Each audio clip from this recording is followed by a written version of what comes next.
The existence of our entire universe and everything in it comes down to about 30 numbers. Physicists call these the physical constants. Now these numbers, as I understand them, are fixed values of a fundamental physical condition we find in our universe. For example, the force of gravity or the expansion rate of the universe, right down to the subatomic, such as the mass of a proton or electromagnetic force. Now here's the amazing part. Each one of these numbers are so perfectly precise and so balanced with one another that if any one of them were off, plus or minus the slimmest fraction, in some cases literally this much,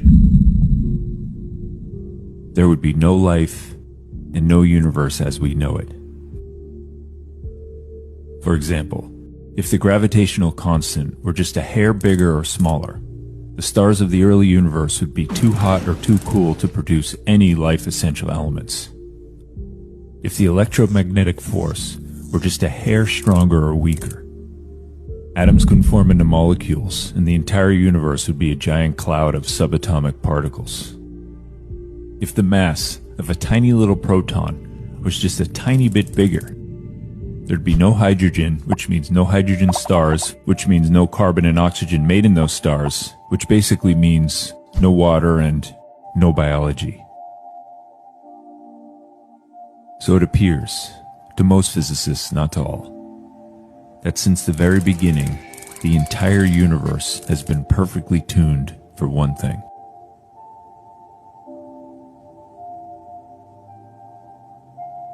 Now physicists admit they have no idea how these numbers came to be so perfectly, and they all agree it would be unreasonable to think that it all just happened by chance. So according to, there are only two possible explanations.